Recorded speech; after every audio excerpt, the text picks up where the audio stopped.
All right. Welcome to Wednesday night chats with dads with your boy King Smith.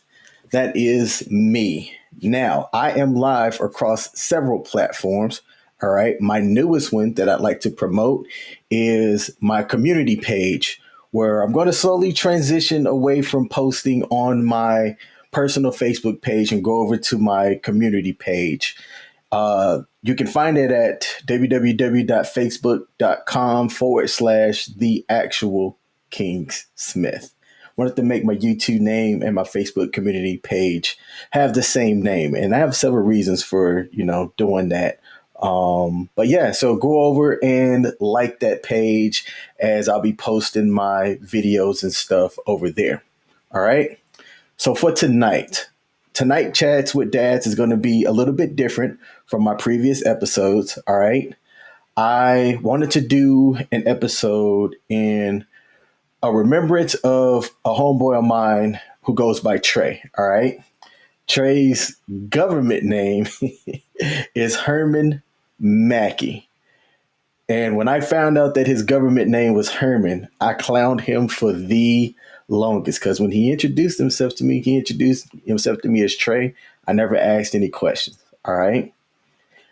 So I wanted to come on tonight in honor of him, because had he been alive and living with us today, he would have been one of my earlier guests that I would have had on my episode, assuming that our schedules would have aligned and worked out.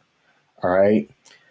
He would be coming up on about 19 years of service, as he enlisted a little bit before I did in 2002. So this year would have been, matter of fact, he would have hit his 19-year mark of service already, because I enlisted September of 2002, and he enlisted a little bit before I did. So he would have definitely been somebody who I would have had on my show. And I wanted to talk about him for tonight, give his daughter Peyton something to come on and watch, as she didn't have her father with her to grow up with. And I wanted to share some stories. I reached out to some people to get them to send me some stories of Tre. And I just wanted to put those stories out there for little Miss Peyton to grow up, and if she wanted to know about her dad. I'm pretty sure that over the years since his untimely passing, that she may have had people share stories with them. The military's done some things as well to honor his name, and I'm going to talk about that as well. All right, so I'm going to start with how I met Tre. All right, I was in training at Altus Air Force Base, which I joke around and say that that's where dreams go to die. But that's where I got my first start in the military for training for the job that me and Tre did. All right. Me and Tre were in-flight refuelers, or what's commonly called boom operators. And if you go back to the original title, we did exactly what the job says: refuel airplanes in the air. It was a job that I didn't necessarily know was something that could be done until I picked it. And the only reason why I picked it was because it offered the biggest bonus at the time. I'm just going to be honest about that. All right. So while at Altus, which is where you go for your initial boom operator school, if you were a 135 boom operator, Tre had already graduated. He had already graduated and gone on to his first assignment at Robins Air Force Base, Georgia. Now, he was back for some event. I don't know what the event was. It probably could have been something like a boom symposium or something. And so he was at his first duty station, but just gotten there. And when I asked him, where he came from, he said Robins Air Force Base. I was trying to get there because I was from the South, right? Born and raised in Alabama. My dad was an Army veteran as well. And having the opportunity to get to Georgia was kind of ideal for me, because it was kind of close to family, but the culture of like the South was something that I was used to. And I wanted the opportunity to kind of be closer to home or whatnot for a couple of different reasons. So when he told me that he was from stationed in Georgia, I was asking him all kinds of questions like, what's the base like? What's the missions like? But since he had just gotten there, he didn't necessarily know the answers to all of my questions and whatnot. All right. Now, I had just turned 19 and had a car. And because he was there TDY, he didn't necessarily have a car, but he's like, hey, let's,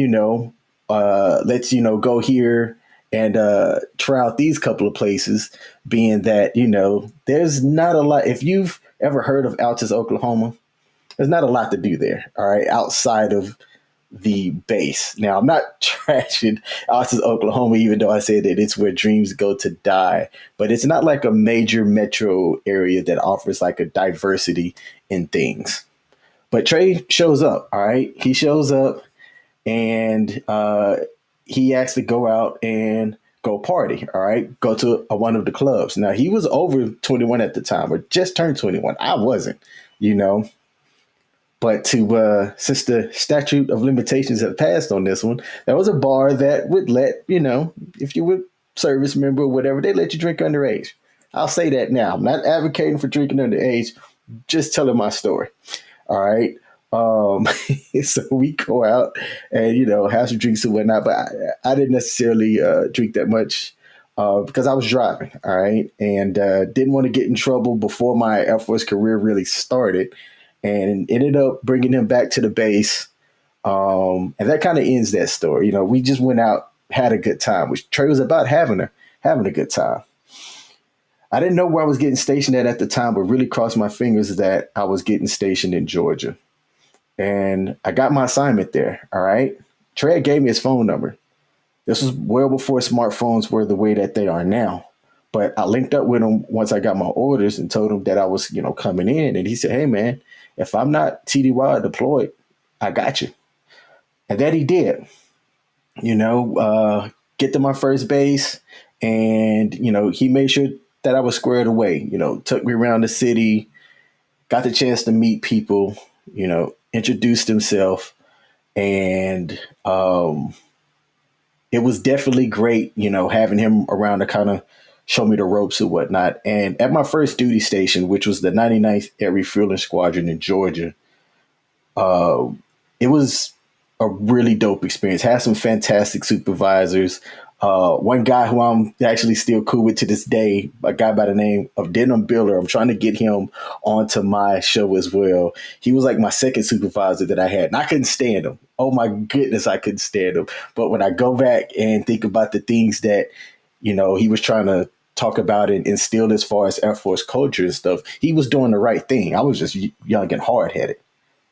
And Tre was as well. Like, Tre was about working hard, but also playing hard as well. And I've got a couple of stories that I'm going to share a little bit later on that some people sent in that, shows just how much of a trip that guy actually was. All right. So I'm going to fast forward a little bit. Tre ends up getting orders to Okinawa, Japan. All right. At the 909th Air Refueling Squadron. And it was an overseas assignment. And for our job, there were two major overseas assignments for active duty members. And it was Mildenhall, which is in the UK, and Okinawa, Japan. I wasn't too much interested in going to the UK at the time, but I thought that Japan was dope. So I talked to my supervisor and I wanted to, ask the question, hey, how can I get over to the 909th as well?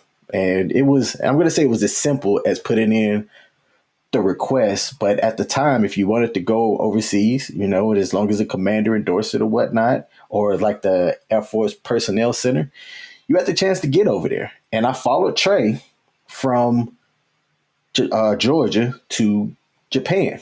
All right. And I was married at the time, and he knew my wife from Georgia. Met her again over there. He went there single. All right. And we kept up, being able to hang out while we were over there as well. We go out to Gate 2 Street a couple of times, and I got some pictures that I wanted to bring up.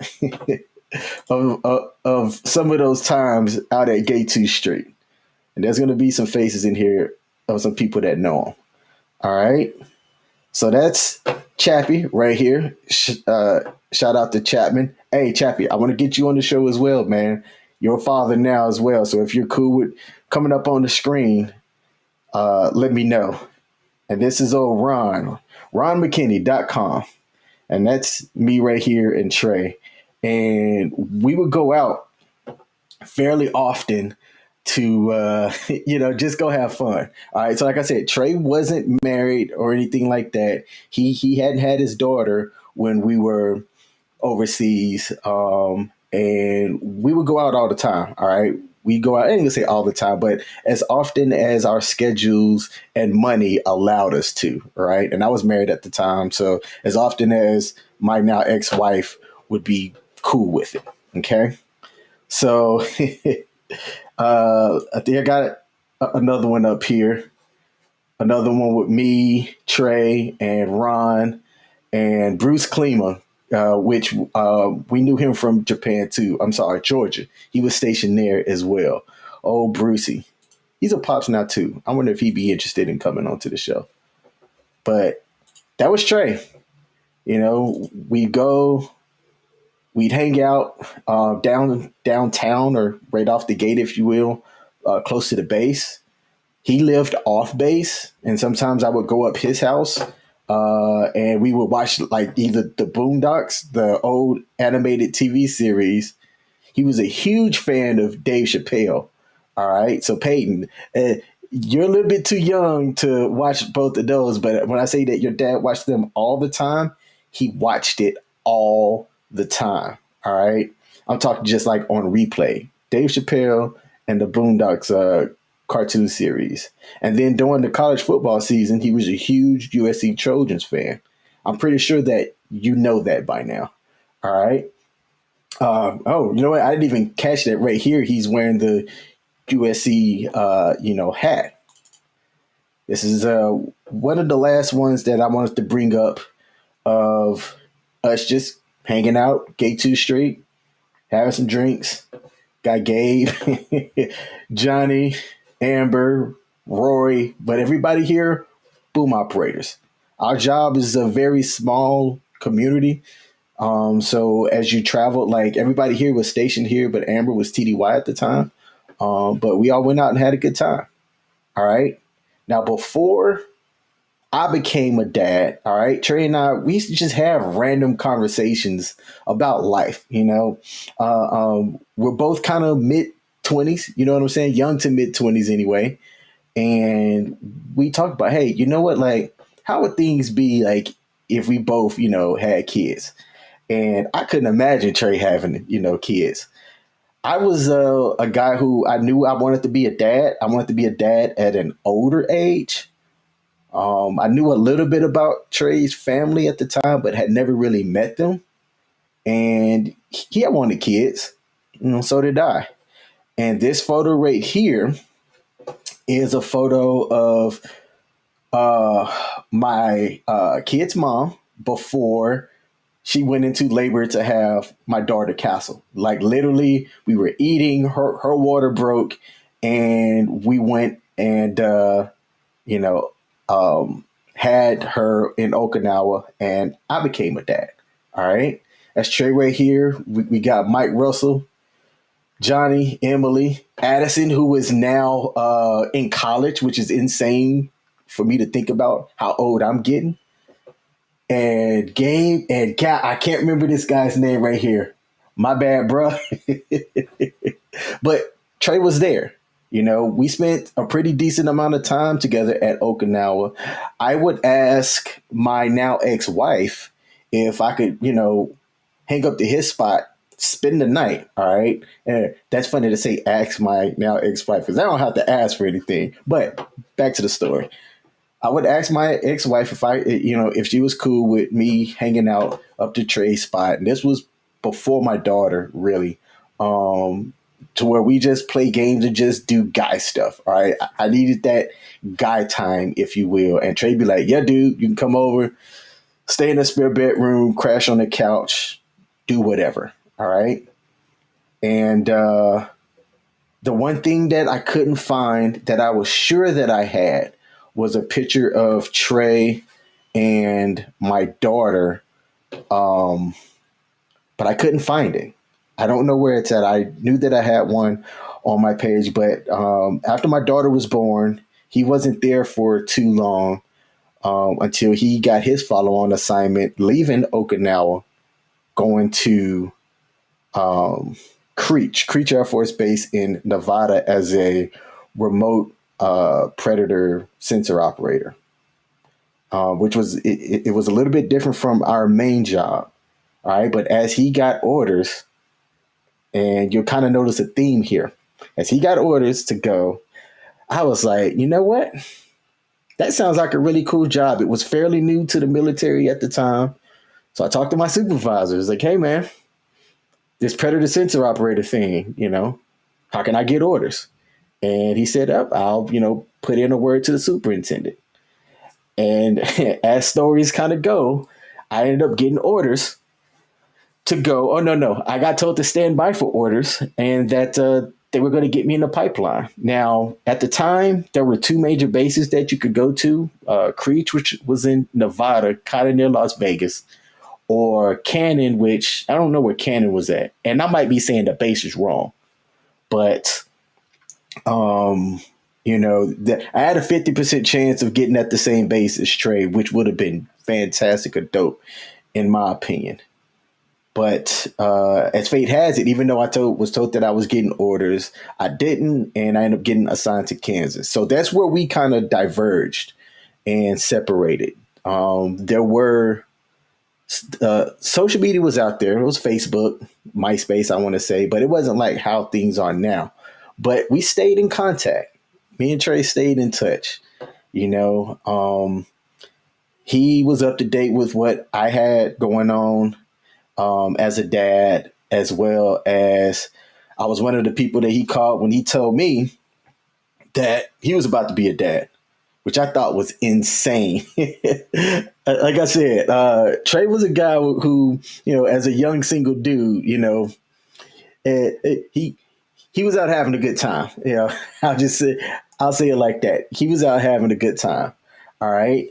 And but before I go on to before how he became a dad, I wanted to share a story, and there's going to be kind of a wrap back around as well.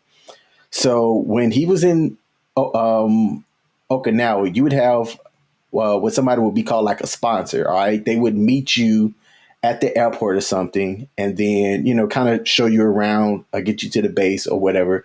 And we had a tradition of trying to get as many as booms as we could that was there to greet people as they came in. All right, some of these people, it was their first time out the country, or it was their first duty station if they came in when they were 17 or 18, so they're young, brand new, and overseas for the first time. All right, so there was one guy who he sent me a story, and he said the following. He came out and said the first time that he met Tre was in his dorm room on base when he was still in his drawers. All right. And Tre came to his dorm room at midnight, the night that he had just gotten to Japan, and was screaming at the top of his lungs for him to head out to Gate 2 Street for the first of many insane nights to come. All right. Now, this particular person, Jonathan, he's still in the service right now. And there's things that kind of come around full circle that I'm going to talk about a little bit here later on. Another Jonathan story was, he said, I remember going to his house to watch a USC game, and at halftime, we read I Can Poo Poo and Pee Pee to Peyton, which I'm pretty sure is a book. All right. So this is young Peyton. All right. And this is when they were both in Fairchild Air Force Base. Peyton was born in Nevada. All right. And then him and his wife got assigned to Fairchild. All right. And I'm going to talk about how I first met Peyton.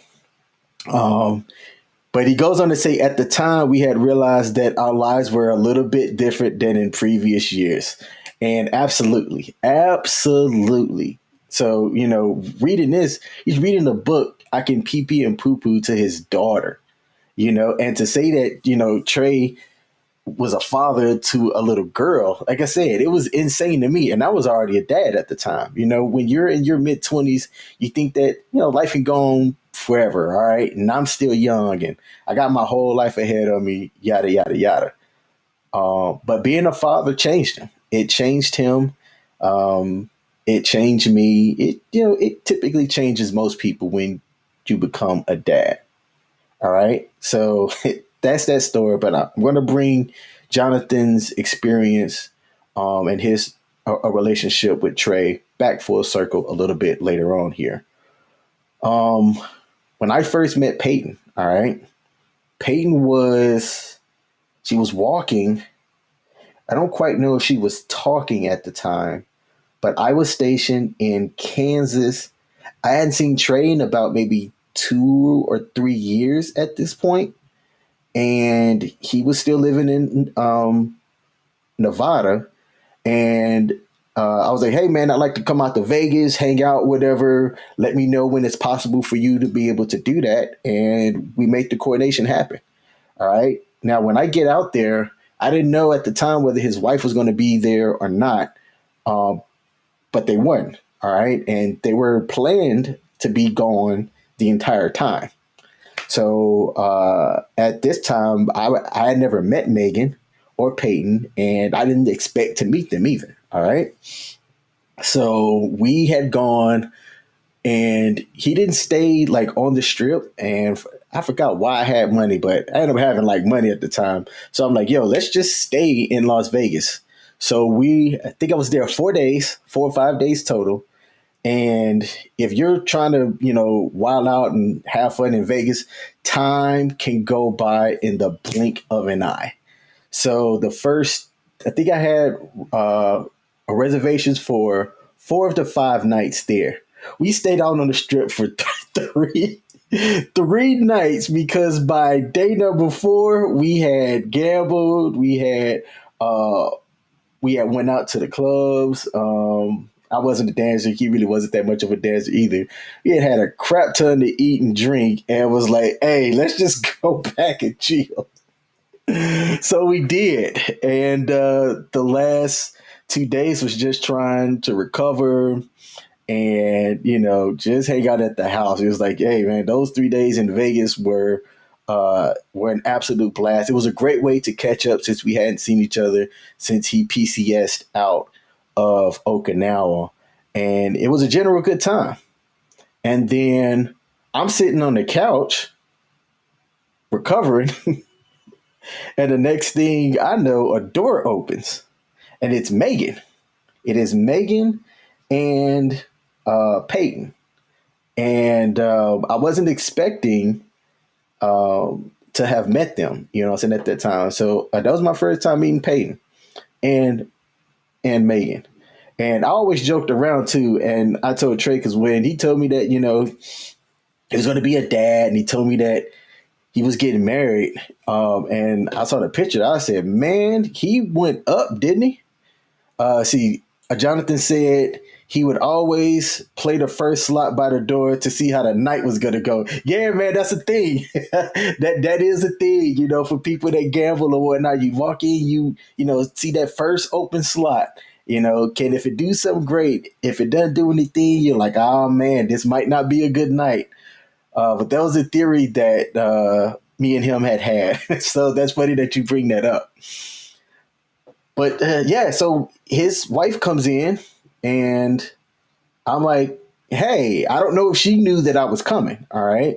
So here I am, this dude that I don't know if she knew me at the time or whatnot, or, knew who I was, but I'm crashing in their house, recovering from the stupid amounts of alcohol that I had. And she comes in and they conversate, and, I'm like, hey, is it cool if I'm here? Because I could go back and get a hotel room, you know what I'm saying? And then, y'all can have y'all, family time or whatnot. But she was like, no, it's, cool. You can stay, you know what I'm saying? And that's when I first met Peyton. Peyton was quiet. And I don't remember how old Peyton was at the time, but she was young, like young. And afterwards, I ended up going to the airport and, really enjoyed my time seeing Tre. And I was glad that that happened because a little bit after that, he gets assigned to Fairchild. And the unfortunate story of what went down with Shell 77 had occurred. Now, I want to stop there and say this, all right? When you're living your life and you're out there, you don't expect to get a phone call or something that, somebody's passed, especially if they're young, all right? So if you have the opportunity to hang out, do it. If you have the opportunity to try to make some work, I know everybody's got their lives, especially as you get older, you have your families, you have obligations, you have things come up.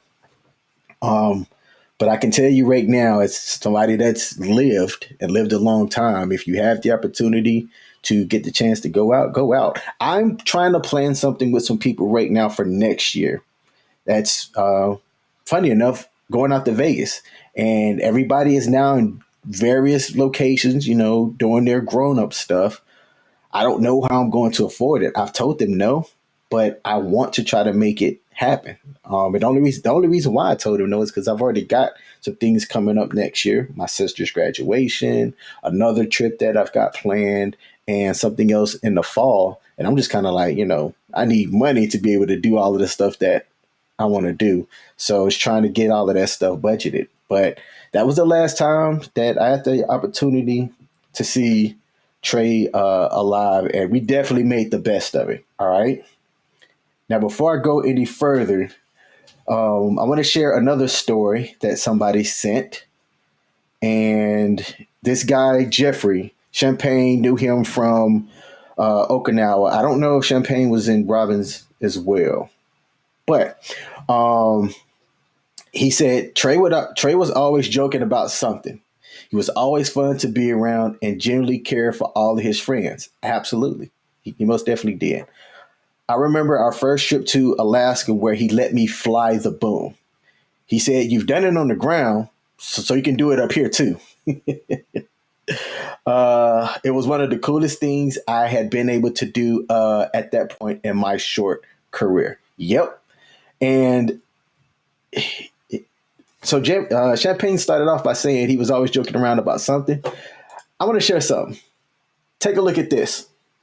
This is an Australian nutsack pouch. I got this from Tre. Tre was TDY to Australia when we were in Okinawa, and he comes back and we're hanging out at his spot, and he's like, "Hey man, I've got something for you." And I'm like, "Got something for me?" Like, I'm not used to getting gifts. I was never somebody that grew up getting gifts or anything like that. I'm not really somebody that, they say I don't really get gifts. That's why I don't give gifts to people. If you expect a gift from me, good luck. But then he gives me this, and on it, because you're unable to read it, it says Australian kangaroo pouch. And then it's got the Australia and then like the little trademark symbol. And it's the Australian country, but it's made out of a kangaroo nutsack pouch or kangaroo nutsack skin. So that was the type of person that he was, a little prankster, jokester or whatnot. And I keep something in that pouch that I'm going to show a little bit later on. All right. Now, I asked one other person about Tre or a story from Tre, as a dad. And I told people, say, hey, be as open and honest, as you can. Now, this is a family member. All right. And this is what one of the family member had said about Tre. Tre was an amazing dad, especially for a man who never had one, which I didn't know that. Tre never really talked about his pops at all. And, that's why. Once he entered into the military, he never forgot his fatherless siblings. He flew home to attend the ROTC military ball with Rebecca, and again to be of support for Tristan, Rebecca, and Felicia. And I hope I said that last one right, the last name right. He was a mentor to all who needed him and invested a lot of time volunteering at the ROTC boot camp in St. Louis Obispo. I don't know what Obispo is. And then finally, Taylor wrote, when Peyton was born, I remembered him being the one engaging in playtime and caring for her any moment he got. Yes, yes. There were a couple of times that I called him, and he had, he was off duty or whatnot, and he had Peyton, and I'm like, hey man, what's going on? And the first thing he'd say was, hey man, I'm doing XYZ with Peyton. I'm like, oh, okay, cool. And I called to talk trash about USC or some other football game or whatnot. He would try to give me crap about Alabama, but this is when Alabama was start of the dynasty, if you will. All right. Now those were some of the stories that I got got from Tre. All right, because when he was deployed out of Fairchild, serving in service to our nation, his airplane and the crew of Shell 77 had a malfunction, and the three service members that were on board didn't make it. Now, the pilots, because there's three crew members typically aboard the KC 135, the two pilots and a boom operator. All right. So the pilots, I did not know them personally, but their names were Mark Voss, or it's my understanding that people called him Tyler, and Victoria Pickney, which people called her Tori. All right, that's my understanding of their names. Now, I was working in Maryland at the time when I got the news that their airplane had malfunction and that the crew of Shell 77 didn't make it. That was devastating. All right. Because during my periods of service, as far as I can think anyway, there wasn't an incident of, anything happening with the 135 that resulted in loss of life. Okay. The job's a very dangerous job. You had aerial threats, which typically wasn't that big of an issue. The biggest issue was, depending on if you were flying over the mountains, either flying into a mountain or another airplane that you were refueling hitting you out of the air, or being shot by something, that can reach up and touch you from the ground, because there were those threats. All right. I ended up having a couple of incidents that made me go Hail Mary full of grace, thinking, man, I might not make it. All right. So when I got the news, I was working in Maryland at the time, and it devastated me, man. It did not seem right. Didn't seem fair. It didn't seem like it was something that should not have happened to the three individuals. And since September 11, in support of our nation's freedom, there's been many of people that have, served their country and have lost their life while in service to our nation. It's different when it's somebody that you know. And I didn't know it at the time, but the news depressed me. All right. And it wasn't until years later, when I was in therapy, that I had found out that, I'd never gotten over that myself. Now, I lost a friend. All right. I lost a friend who I would consider family. There were times when I was, a lot younger, that I needed money and he was there. No questions asked. All right. And vice versa. There was some times that he needed money and I'm like, hey man, I got you. No questions asked. I knew, he would pay it back, and he knew that, I'd pay it back. So to lose him was definitely something that was extremely tragic. It's one of the reasons now. So on my Facebook page, my profile picture is this. All right. I vowed that for as long as social media was a thing, all right, I would keep this up in honor of the crew and my homeboy Tre. Okay. And what you're looking at, this is a picture of a KC-135. This is one of the older models. All right. And then this is the boom operator patch symbol with the black line or the black bar over it that signifies loss of life. All right. It is, this is something that's commonly done, not just in the military, but in most services like firefighters, cops. I know that the military, I don't know if other occupations do this, but whenever there is loss of life of someone in the community, they wear a black bar across the badge or, job symbol. And I've honored that with the exception of one person a little bit at the end of 2013, and this pissed me off royally. One person who I left my Facebook account open and they changed my profile picture, not knowing that, I had a reason for having that, photo up. And I explained it to him. I said, what you just did, I get the funny behind it. And I'm not totally mad because I'm a guy that likes to do pranks and stuff too. All right. But I explained to the person why, him changing it was something that it kind of made me sad, because I had said I vowed to never change my profile picture as long as I have Facebook. So when I told him that, he got it. All right. He understood because this person was a veteran as well. And he had apologized. But that's the reason why this picture, I haven't changed it.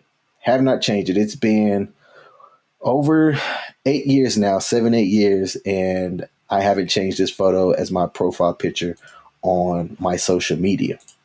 All right. There's a couple other things, and then I'm going to close out tonight's show. I got one other story that I wanted to share, but before I do that, I want to show two more pictures. Peyton, we used to always joke around that your dad played in the NBA. This is not Tre. This is Shane Battier. He was a former professional NBA player. All right. Now he has since retired, but I used to always joke around and say that was his dad. Or that, that was true. And he couldn't stand it. He could not stand anytime me or anybody that knew Tre would bring that up. All right. And this is Tre and his wife, Megan, who they were out.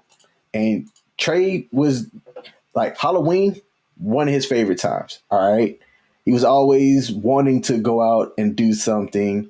And this is Tre and Megan out partying, dressed up as zombies, having a good time. Tre just being his normal, silly self. All right. Now,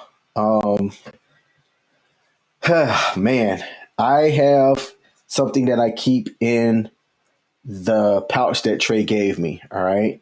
And it's a patch of Shell 77. I keep this in here. And I've kept this pouch with me everywhere I move, everywhere I go. It doesn't stay put up in a vault somewhere or thrown in a dresser, that if I'm moving, I'll forget about it. I keep it with me. All right. I keep that pouch with me everywhere that I go. It's how I honor his memory and the crew of Shell 77. I'm also fortunate enough that while I live here in the DMV area, they have a memorial for the crew at Arlington National Cemetery. I find myself going out there maybe twice a year, not a lot, but I'll go and just have a moment of silence for the crew and for Tre. And it's kind of to think about some of the stuff that he might have said on my show, some of the things that he would have talked about. If he would have had any more kids, I don't think from what I can recall, he wanted like 4 or 5. And I thought he was crazy for saying that. I'm like, you with 4 or 5 kids, you would go insane. That's what I would always tell him. Now, to kind of bring things back full circle, Jonathan, who was one of the people um, that I had shared a story with earlier, was he had the honor of being part of the crew that did the dignified transfer from overseas back to the States. All right. And he shared that, after all the crazy stories, 'cause there's plenty of other stories with Tre, that he brought back his dog tags and wedding band for Peyton and Megan. All right. And now my second time meeting his wife and his daughter was at Dover Air Force Base. All right. And, I didn't know really what to expect because I didn't know Peyton or Megan at the time to, know like how to, like, I didn't know her that well, I should say, to know how to express my condolences for the loss of her husband, you know, the father of her child. But Jonathan went on to say it was the most memorable, intense experience of his military career and one that I hope no one else has to experience. All right. This was the same person that night number one, Tre was banging on his door to come be sociable and hang out. Tre didn't know the type of person or personality that Jonathan was, and vice versa. All right. But he knew that, hey, that was his way of showing, hey, let's go hang out. I don't know if we're going to really be compatible as far as friends or whatnot. We'll hang out and have a good time, you know. And the same person years later, um, helped him um, get qualified and ready, and was fortunate honor of being one of the people that they the crew members are part of that hey, that these people got honor and respect that they had to serve. Right? And Jonathan shared is around that, but I think that's a good one to wrap up the type of person that was and reflecting on people. Now, I would say that I can tell that my reflections not going to well. So let me give it to catch up here. Internet don't want me to be great today. Right. It sounds like the audio, even though I can tell the video not going well. I'm going to show by, saying that it has been my honor to own uh, Herman Mackey. All right. And I got one final photo that I want to share that I recently found out about. And I can tell that it's not popping up, but it's the Airman Leadership School. All right. Tre has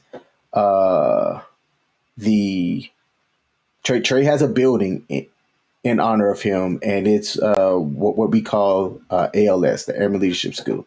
And the right photo is not showing up on the live stream, but what it is at Fairchild Air Force Base, they've honored Tre by having um, the I see why the right photo is not showing up.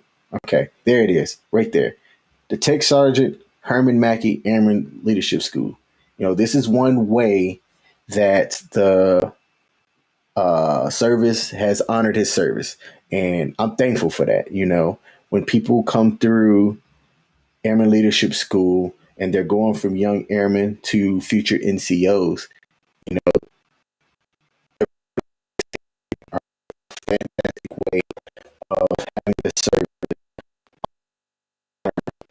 and memory of Trey Herman Trey Mackey. Herman Mackey the third. All right. Hey, Auntie, thanks for checking in. I'm not the best storyteller. All right. I am not the best storyteller. And I knew that coming in, but I wanted to get this show out because this guy, like I said, he would have been somebody who would have been on my show had he still been alive. And to have known this guy, even from the times that I wanted to go at his throat and he wanted to go at my throat, just to then, have him invite me over for some beers and a steak or two. Uh, the guy was a fantastic human. All right. There are, other people that can say the same as me, where sometimes he would get on your everlasting nerve, but he always had your back. He would always have your back. So, I've wanted to be there for certain milestones for his daughter, like I know he would have done for mine, but that hasn't quite worked out the way that I've wanted to. I have told myself, no matter what, I am going to look at attending his daughter's high school graduation. All right, to be there, even though his daughter doesn't know me. All right, I've tried to. I maintain a relationship with Megan, and I check in with her from time to time. And Megan has been, somebody that I've gotten to know more since the death of her husband. And she's, she is somebody that I can see why they met. I can see why they got married. She'll tell you that it wasn't always rose gold colors the entire time. As most relationships aren't. People don't get married and it's sunshine and rainbows the entire time. But it'd be nice to have had him come onto the show. This is my way, as Michael Carasquillo wrote in the comment. This is my way of keeping him alive, all right, and honor his legacy. I told Megan that I was going to do this, and this will give her daughter something. As long as YouTube is YouTube, this will give her daughter something to come and hear stories of her dad. And then Megan, if you're cool, whenever Peyton gets older, I can go into some of the I go into some of the other stories that I'm not going to share on YouTube or whatnot. Um, because I've had some people that were friends of my dad that when I got older, say, "Hey man, let me tell you some stories about your pops." And I don't know, it could be different between young men and young women, but at the same time, like it was dope to hear those stories about my dad, stories that different relationships have different memories of the people that they had them with. So that's my show for today. I'd like to raise a glass in honor of Trey and Shell 77, and I'm gonna say cheers to the good times, cheers to the interesting times, and for those of y'all that are present in your family's life, present in your children's life, cherish those memories, cherish that time, be as present as you can, because you know life is life, and you never know that the direction that life is going to head or what it has in store for you going forward. So tune in next week. Next week I am going to have a guest, and we're going to talk about a topic that I'm interested in discussing, but I won't reveal it just yet in case it changes, because like I said, life happens. But I'd like to thank the people that tuned in. I'll be back next Wednesday night at 9 p.m. Eastern. If you are interested in coming on my chats with dads, shoot me an email. All right. Shoot me an email at theactualkingsmith@gmail.com. Go over to my Facebook community page that I told you about. Just search for The Actual King Smith. It should come up. It's brand new, and you can message me directly right on there. Hey, man, I'd like to be on a Chats with Dads episode. I love to have different people on talking about different ideas and discussing, life as a dad. So until next time,